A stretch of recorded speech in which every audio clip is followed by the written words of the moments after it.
Olá, olá, sejam muito bem-vindos de volta a Psicobranding, ao curso que a gente está desenvolvendo aqui, essa construção de conhecimento relacionado à psicologia, neurociência e como esses conceitos se conectam com construção de marca, negócios, vendas. Então, sejam muito bem-vindos de volta. A gente já passou da metade, né, do total do nosso curso, da proposta de metodologia para o nosso curso. Já vimos três grandes blocos de conteúdo. A gente já falou sobre cérebro, primeiro bloco, e sobre os conceitos que envolvem psicologia, neurociência, no entendimento do funcionamento do cérebro, né? A gente olhou os principais conceitos relacionados a esse funcionamento. Depois disso, a gente olhou para um bloco chamado marca, e a gente buscou entender, compreender o processo de construção de marca como uma estratégia no negócio, orientado pela perspectiva de como o cérebro funciona, como o cérebro do consumidor funciona. E fizemos um exercício de conectar esse conhecimento sobre marca a esse funcionamento do cérebro que a gente estudou no primeiro bloco, certo?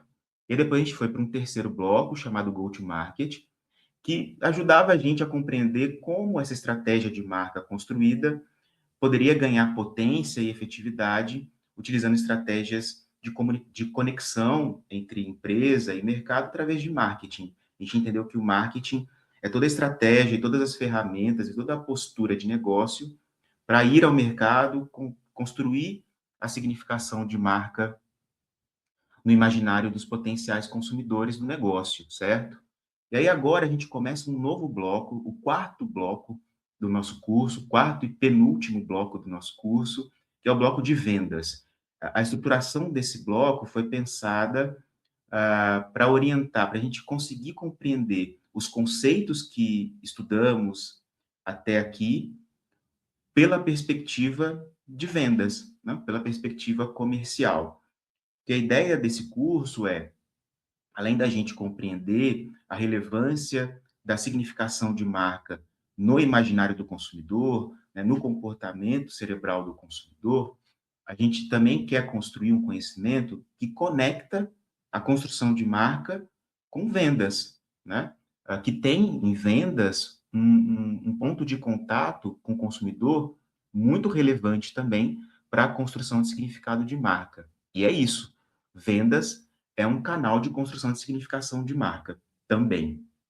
Então, empresas orientadas a branding, empresas que entendem a construção de marca como algo que trafega entre o estratégico e o coração do negócio e a essência do negócio, entendem que branding precisa ser uma disciplina que navega, que está conectado com todas as áreas do negócio e vendas, obviamente, é uma área com total sinergia e conexão com o branding. O que a gente vê na prática, e você que está me ouvindo e acompanhando o curso, provavelmente sabe, conhece, tem experiência no mundo corporativo e conhece a dificuldade que é para ambas as áreas realizarem esse processo de conexão de fato eficiente, tá?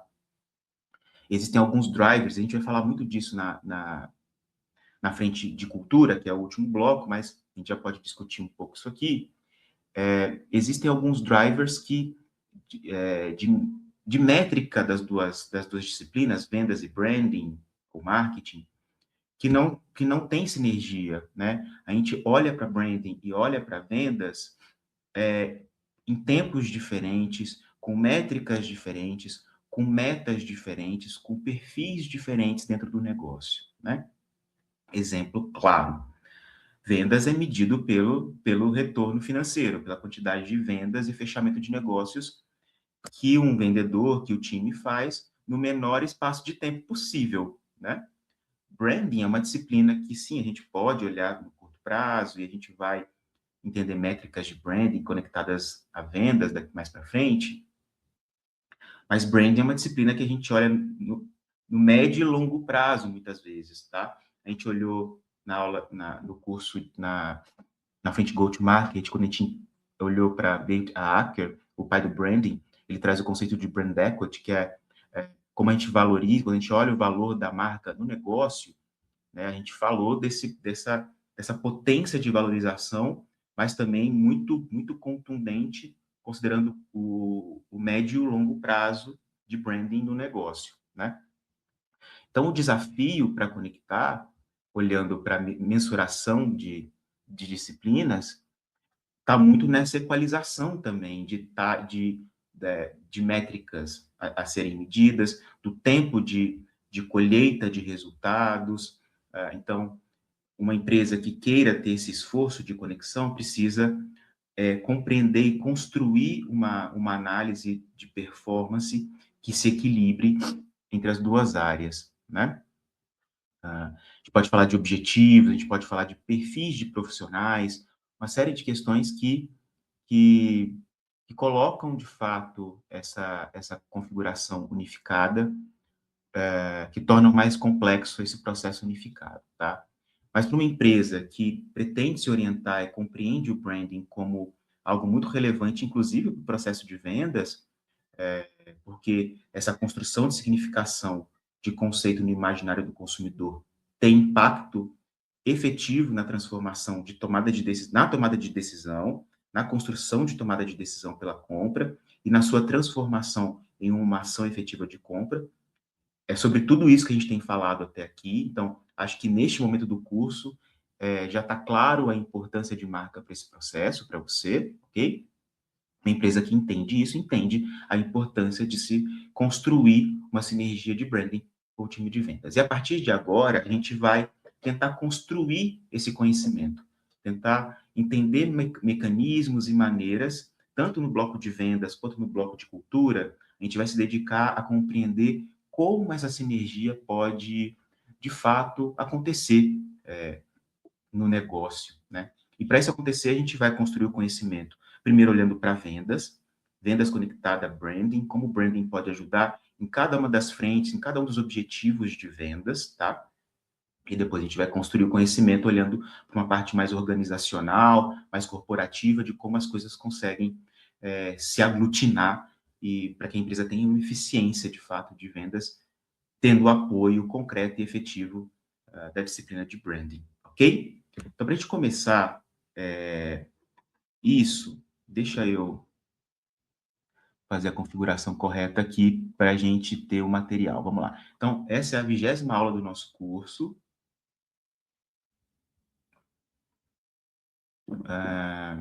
Ativos neurais na jornada de compra. Então, a gente vai resgatar aqui agora, para introduzir esse conceito de branding em vendas. A gente vai trazer aqui, resgatar o conceito de jornada de compra e os conceitos, a gente vai olhar no detalhe os conceitos de ativos neurais, que em algum momento do curso a gente já olhou de uma maneira muito en passant, né? A gente compreendeu o que são ativos neurais, agora a gente vai olhar mais no detalhe, tá? Então vamos lá. Jornada de compra um conteúdo que a gente já tem utilizado bastante até aqui. Então, só para resgatar, quando a gente pensa de maneira macro a jornada de compra, uma metodologia que pode ser aplicada para diversos mercados. Claro, cada mercado tem a sua especificidade em termos de jornada, em termos de comportamento de compra, de esteira de compra, mas aqui a gente tem uma visibilidade macro que a gente pode aplicar para todos os tipos de mercado, basicamente, né? Então, a gente fala que o consumidor, primeiro, precisa evidenciar o problema, ele precisa entender que existe um problema a ser resolvido, depois ele vai buscar soluções no mercado para resolver essa dor,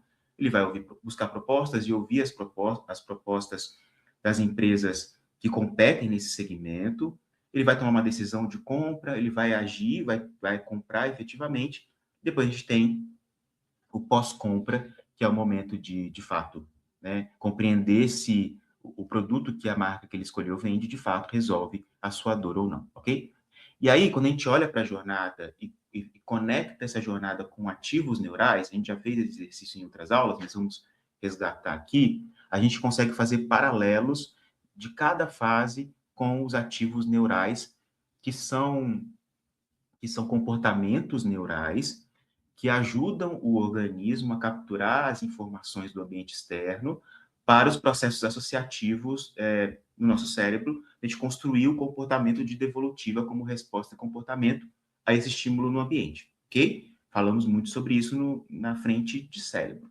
Então, os ativos neurais funcionam como fases de captura da informação para que o cérebro consiga, de fato, realizar as associações, tá? Então, a gente está falando aqui de percepção, atenção, conexão emocional, aprendizado e memória e a ação em si, como uma escala, como uma estrutura, de fato, que a gente pode organizar esse conhecimento como fases desse processo de captação da informação no ambiente externo, tá? Então, a gente está falando que, para evidenciar um problema, e aqui eu estou falando da comunicação da marca para o mercado, para que eu consiga ajudar o meu potencial consumidor a evidenciar o problema, a dar atenção ao problema a partir da minha marca, eu tenho um processo de transformação de percepção para atenção. Lembra, a gente já falou bastante disso, percepção eu estou navegando na rede social e estou percebendo coisas, mas não estou dando atenção a essa coisa. A gente percebe muita coisa à nossa volta, a partir dos sentidos, mas a atenção é algo unidirecional. Eu consigo dar atenção voluntária a apenas uma informação do ambiente. E o objetivo aqui do branding, junto com o time de vendas e de marketing, é conseguir transformar a percepção em atenção voluntária. Tá? A gente vai falar bastante disso daqui para frente, tá?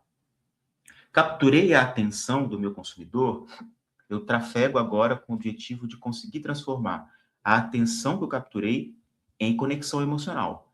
Capturei a atenção, consegui fazer com que o meu consumidor foque os seus esforços atencionais na minha comunicação, na minha marca. Agora eu preciso construir uma nova etapa nesse processo de significação de marca na jornada de compra, que é construir conexão emocional, que é conseguir atingir, de fato, o sistema límbico do nosso consumidor, conectando a comunicação que eu desenvolvo com emoções desenvolvidas internamente por ele, tá? Aqui a gente tem um terceiro step de conexão com o consumidor. Depois eu quero, no processo de construção de significação, conectar essa emoção que eu consegui desenvolver com o meu consumidor, conectar essa emoção com emoções já aprendidas que estão no banco de memórias desse consumidor.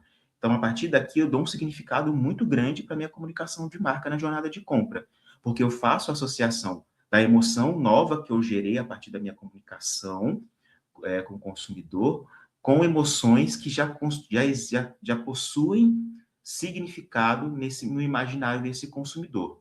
Associação com vivências de vida, com ações passadas e que estão presentes no campo de memória desse potencial consumidor.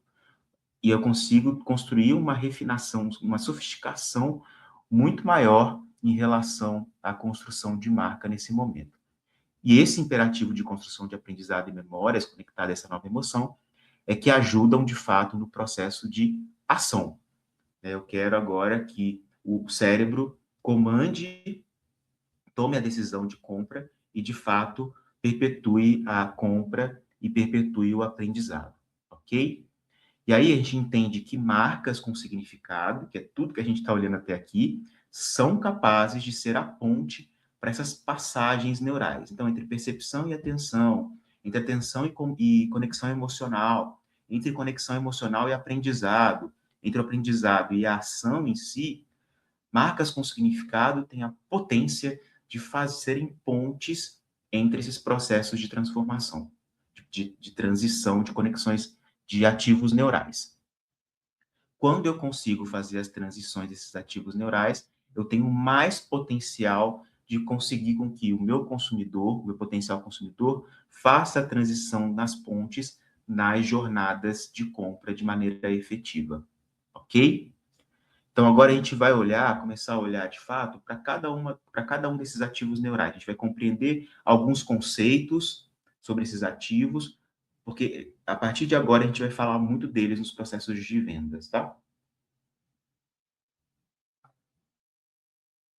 Falar de percepção e atenção, a gente já viu esse chart em algum momento, né? Mas vamos trazer ele de volta aqui, porque ele é importante para ter ele nesse momento da construção de conhecimento. Então, a diferença entre percepção e atenção. Na prática, é isso. Você está navegando no Instagram e você percebe muita coisa, e aí, de repente, você para e dá atenção a algo que gera que gerou um contraste. Vamos começar a usar os termos que a gente já está trabalhando aqui no curso, que gerou um contraste no cérebro do consumidor, né? Então, o contraste aqui, ele é importante, um dos elementos go-to-market, que a gente já viu, que impactam esse processo de transformação entre a percepção e a atenção, né? Percepção, ele é capturado de maneira mais rápida pelo cérebro, e a atenção, ela leva mais tempo, né? Percepção de 50 a 100 milissegundos, atenção 300 milissegundos. São tempos curtos, mas no comparativo a gente vê que existe uma distância efetiva, né? Ambos os ativos neurais são processados em locais diferentes do cérebro.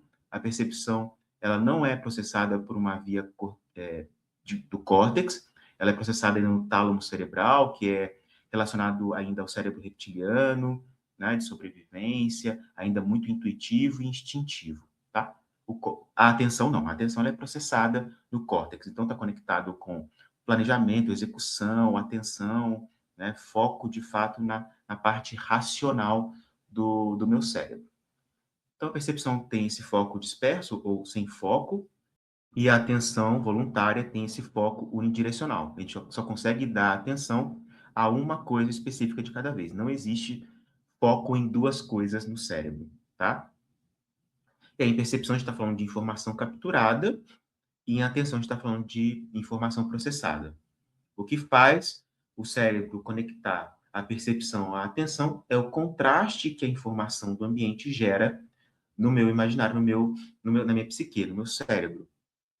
Quanto mais contrastante for a informação, quanto mais diferenciação tiver a informação, mais chances de transformar a percepção em atenção eu tenho. E aqui a gente tem que falar de criatividade. Então, a gente vai ter uma aula na frente de cultura corporativa que fala só sobre criatividade, sobre pensamento criativo, como algo que precisa ser ongoing e default para os processos de construção de marca e vendas, porque ele tem um impacto direto nesse processo de transformação de percepção em atenção. E como isso aqui é algo contínuo nos objetivos de negócio, né, isso é um objetivo de negócio, transformar percepção em atenção, a criatividade, o pensamento criativo precisa estar em exercício contínuo para que isso aconteça, ok? E aí vamos falar aqui de economia de atenção. A gente vive hoje na economia de atenção. A atenção é a grande moeda de troca hoje, a gente sabe disso, e por isso esse processo ongoing nas empresas, porque para capturar a atenção, eu estou competindo não só com os meus concorrentes diretos de negócio, mas eu estou competindo com a rede social, com todo mundo que ali constrói conteúdo, todo mundo que está presente ali é meu competidor de atenção no fim do dia, tá? Então, é uma disputa muito acirrada. Então, alguns números interessantes, a gente já viu os números de processamento de informação no cérebro, né? O cérebro é capaz de processar 11 milhões de bits de informação por segundo, e só 10 bits por segundo é a velocidade com que a informação de fato é processada de forma consciente e intencional. Então, estou falando de atenção aqui. Olha o quão estreita é a percepção atencional para o cérebro, né? Do todo de informação que o cérebro captura, processa, associa e devolve. A gente está falando disso, desse tipo de processamento. Só em 10 bits por segundo o processo atencional, de fato, acontece e é processado. Então, é muito significativo, tá? E aí a gente passa, só para a gente ter esses números, esse número é de 2022, ele deve estar mais atualizado hoje, mas a gente entende que é mais ou menos essa média de tempo que o brasileiro passa conectado na internet. 9 horas e meia na média. É muita coisa, é muito tempo. Então, a gente está falando desse campo de atuação onde a atenção precisa atuar, né, com eficiência. E aqui do lado, nesse quadro, os números de conteúdos que são postados na internet em determinado tempo. Acho que é por minuto, né? Ou por hora, ou por dia. E aqui do lado, o volume de informação que é compartilhada na internet ao longo do tempo, né? Então, você vê que são volumes bastante expressivos, tá? Então, esse é o cenário da economia da atenção. Quando a gente fala de conexão emocional, vamos entender um pouquinho melhor o que é a emoção, o que é sentimento e como isso de fato funciona na fisiologia cerebral, tá? Então, a emoção é uma rede de integração entre o ambiente externo e o ambiente interno. A emoção, ela é essa rede de conexão, funciona como uma API, né, para a gente usar os termos corporativos, né, de tecnologia, que a gente já está familiarizado. Ele funciona como uma rede de integração entre um elemento do ambiente externo, um processo de significação desse elemento e a geração de uma emoção que vai dar um significado e uma relevância dessa informação para o cérebro, né, para o comportamento. Então, vamos lá. Emoção é uma rede de integração, é uma API que conecta um estado espacial, meio externo, com o estado fisiológico, meio interno, nos dando a noção de um estado integrado do corpo, tá? Então, a gente já falou na frente de cérebro sobre a ínsula, né? A ínsula como uma estrutura do cérebro presente no córtex, mas que se conecta também com o sistema límbico relacionado às emoções. A gente tem duas frentes da ínsula, a ínsula posterior e a ínsula anterior. A ínsula posterior captura o processo, ela compreende a fisiologia, ela compreende o frio, por exemplo, a gente ter claro isso, a sensação. Então, ela processa uma sensação, um processo fisiológico, que vai ser conectado ao cérebro a partir da compreensão das condições ambientais, dos valores que eu tenho projetado internamente e das condições cognitivas e sociais desse indivíduo. Tudo isso associado constrói uma, uma subjetivação, um conceito sobre esse estado fisiológico que o meu corpo capturou, que é o frio. Então, eu sinto raiva quando eu sinto frio. Eu tenho a sensação, vamos construir melhor esse conhecimento. Eu tenho a emoção de raiva quando eu sinto frio, porque com frio eu não vou conseguir sair de casa, vou ter que colocar um casaco, isso me complica o meu dia a dia, por exemplo, isso me traz uma emoção de raiva, tá?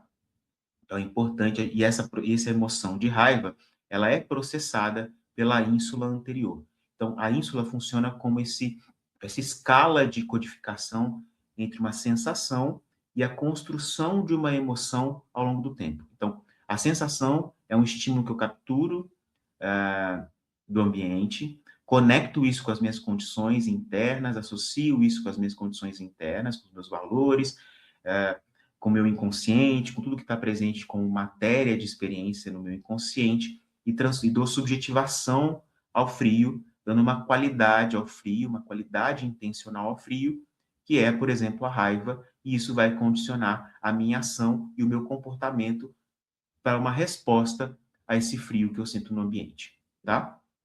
A gente já viu esse chart aqui também, que fala sobre o sistema límbico, então eu não vou me alongar muito nele, ele está muito bem construído nas aulas de cérebro, mas que a gente precisa entender a construção fisiológica do sistema límbico responsável por esse processamento de emoções. Então, a gente está falando da amígdala cerebral, que impele as sensações de perigo, luta e fuga, que são comportamentos bastante primitivos do organismo no processo evolutivo, tá?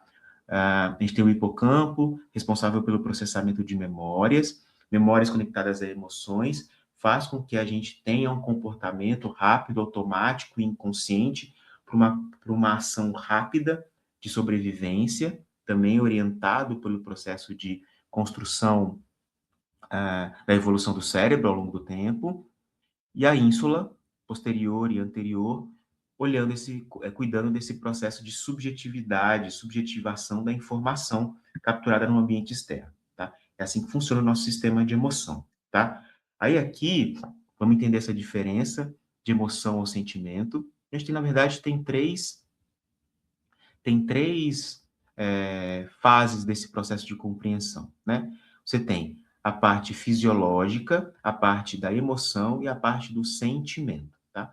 A fisiologia, aí vamos trazer aqui o exemplo para a gente ter muito claro a compreensão desses conceitos, tá? Quando eu falo de fisiologia, eu estou falando de frio. né? Frio é a informação que está no ambiente externo e eu capturo e o meu corpo de fato sente, né? Ele é um estado fisiológico.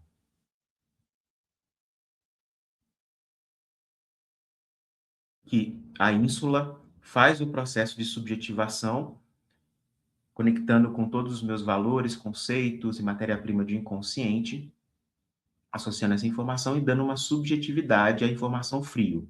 Frio me causa raiva, né? Porque ele atrapalha o meu dia a dia. Tá? Eu trabalho na rua e ele atrapalha o meu trabalho na rua. Então, ele me causa raiva. Essa raiva vai causar um sentimento, né?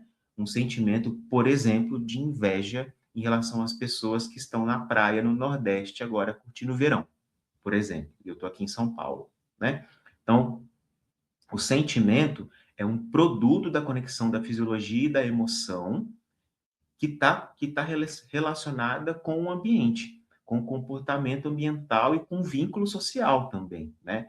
Eu sinto inveja de outra pessoa, né? E isso é imperativo para os meus processos de vínculo social. Lembra que a gente falou de vínculo social numa aula do bloco de cérebro? Então, ele se conecta com esse processo, tá?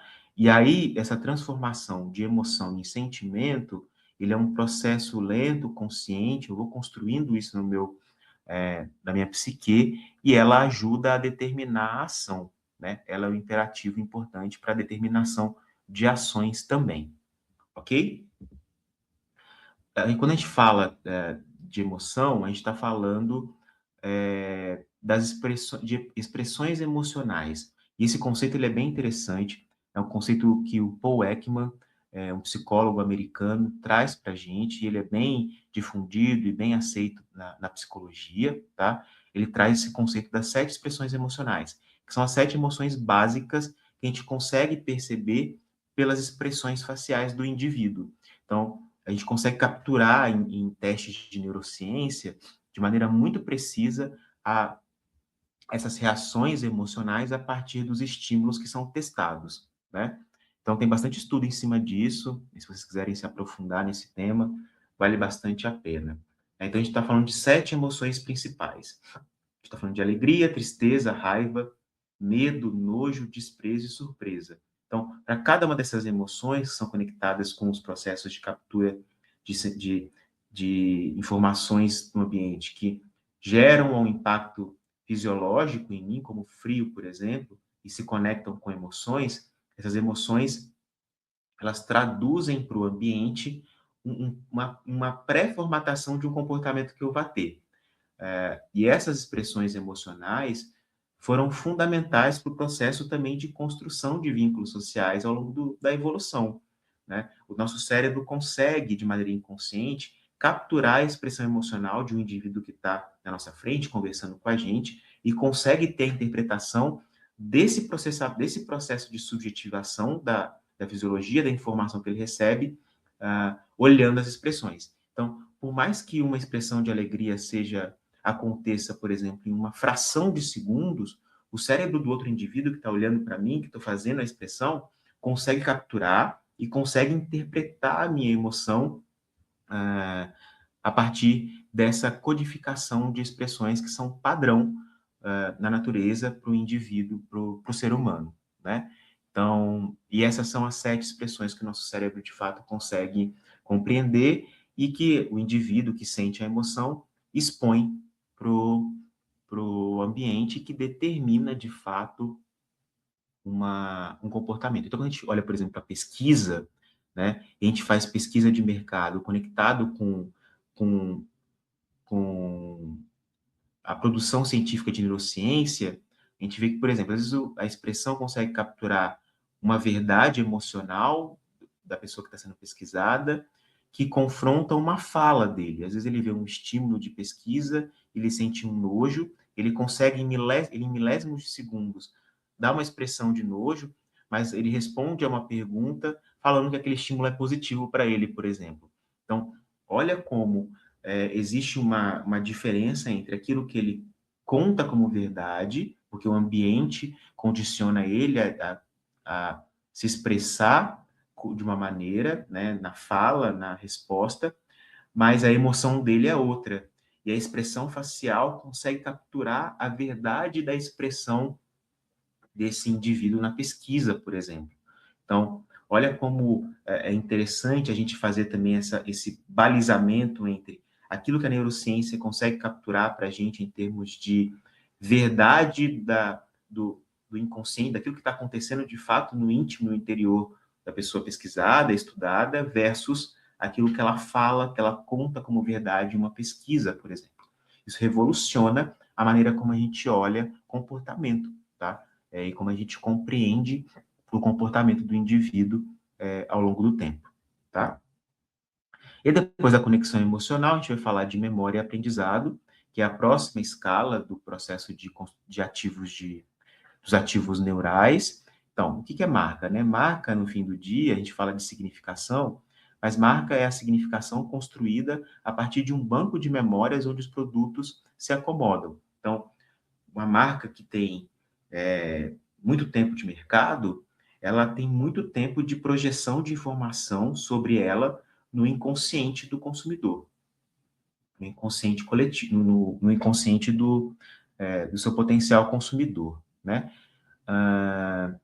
E esse banco, esse todo de informação constrói um banco de memórias onde o produto ele se acomoda, né? Então, a marca tem um processo de subjetividade e o produto que eu quero vender, ele se acomoda nessa subjetividade, nesse conceito construído de marca, né?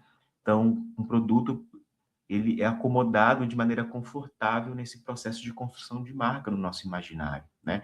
Interessante essa perspectiva.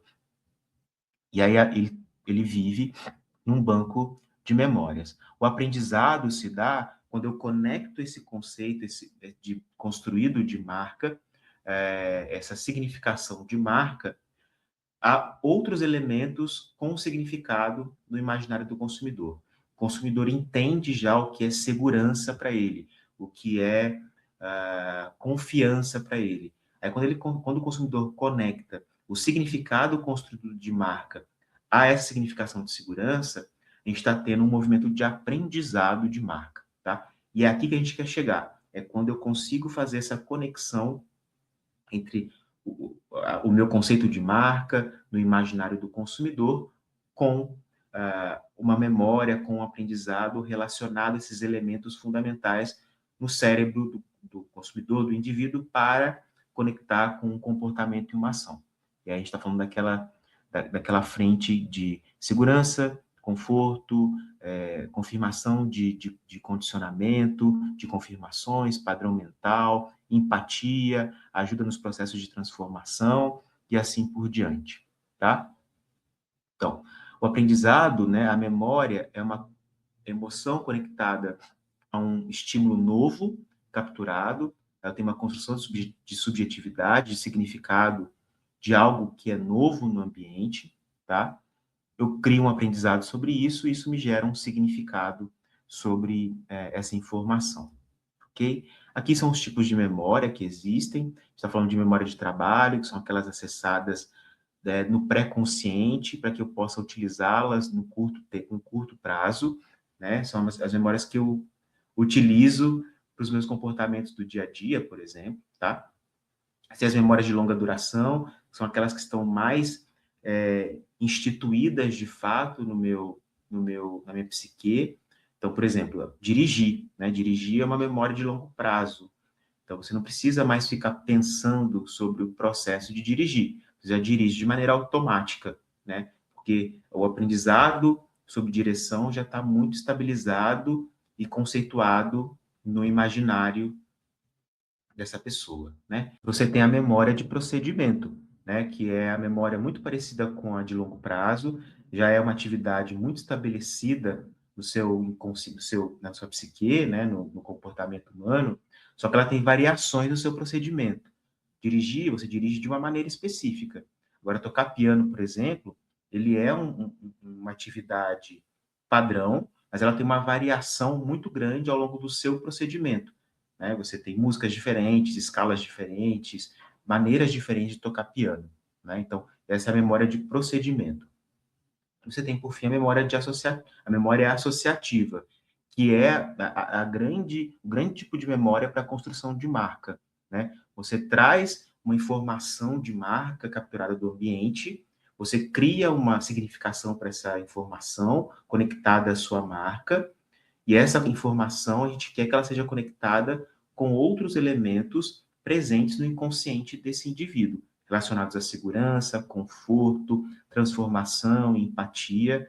E aí, quando eu faço essa associação, eu crio memórias associativas para minha marca, e aí eu gero uma força de significação para a marca muito forte, tá? A gente vai falar em mensuração de marca, a gente vai falar sobre força de significação de marca. E nesse momento que a marca chega, ao longo dessa jornada de ativos neurais, é um momento de grande relevância na construção de força de significado de marca, tá? E aqui a gente está falando sobre os processos de como a marca constrói memória, né? De maneira prática mesmo, tá? Olhando para go-to-market, olhando para a estratégia de comunicação, qual é a maneira que eu posso desdobrar minha comunicação para gerar tipos de memória e aprendizado diferentes, tá? Então, são três. Estou falando que eu tô falando de memórias por observação, por categoria e sequencial. Por observação, eu falo de modificação de memória já consolidada anteriormente, ressignificação de memória. Então, quando a minha comunicação de marca é capaz de fazer um trabalho de ressignificação de memórias passadas do meu indivíduo, eu estou criando significação de marca no inconsciente do meu consumidor. Eu estou assumindo um papel de protagonista para minha marca, para um processo de ressignificação de alguma memória passada dele. Então, por exemplo, tá? Vamos supor que esse indivíduo tem um trauma relacionado à comida, né? E aí a minha marca, que é uma marca de comida, constrói uma significação tão potente no imaginário desse consumidor que consegue fazer um processo de ressignificação de traumas que esse indivíduo tem em relação à comida. Claro, processos de ressignificação de traumas são muito complexos, tá? Existe a psicanálise toda para fazer esse trabalho, não é que a marca tem essa potência de atuar como psicanalista, tá? Mas ela consegue trazer, complementar esse trabalho de ressignificação, construindo novos significados para aquele processo traumático do consumidor, por exemplo, tá? Então, isso pode acontecer num processo por observação. Quando a gente fala de memória por categoria, a gente está falando da capacidade de agrupar itens por semelhança, formação de conceito e significação. E aqui eu estou falando de uniformidade de marca. Estou falando do processo, olha o quão importante é isso. Quanto mais uniformizado, quanto mais semelhante forem as informações de marca, mais forte é o processo de memorização e aprendizado sobre essa marca. Vamos falar de Itaú? Vamos falar do laranja do Itaú, que está presente em todas as comunicações da marca, em todos os pontos de contato. Olha como isso traz um processo de conceituação e significação de marca no momento de aprendizado muito forte. Então, quando a gente fala de uniformidade dos itens de construção de marca, posicionamento, personalidade, identidades e estrutura de narrativas, a relevância disso está nesse processo de construção de aprendizado de marca no nosso inconsciente, tá? Muito relevante isso. E, por fim, o processo sequencial de aprendizado fala das ações que são construídas a partir de uma sequência, como dirigir, por exemplo. Então, quando a gente aprende, a gente só consegue estabilizar o processo de dirigir no nosso processamento automático de memória, porque eu aprendo ela de maneira sequencial. Eu aprendo passo a passo os processos. Aí o passo a passo, depois eu condenso, e a condensação disso ela é colocada no processo, nessas memórias mais automatizadas. E a gente pode construir marca também a partir desse processo de passo a passo. A gente falou disso até nos processos de nudges e de heurísticas, né? Então, se eu construo uma comunicação de conexão, como se fossem Legos, eu construo uma conceituação, um processamento de construção de uniformização, que é importante para as memórias, a gente acabou de ver. Eu construo esse processo de uniformização feita pelo consumidor, pelo inconsciente do consumidor. Quando ele faz esse processo sequencial, ele tem um processo de aprendizado maior e mais contundente para sua memorização. Ok? Então, aqui a gente viu esses elementos dos ativos neurais, a gente olhou nessa aula sobre a importância de cada um deles e sobre como eles funcionam, de fato, nos meus processamentos neurais. Então, essa aula é bastante importante e ela vai ser a base para a gente, daqui para frente, olhar a conexão dos processos de vendas com os processos de construção de marca, ok?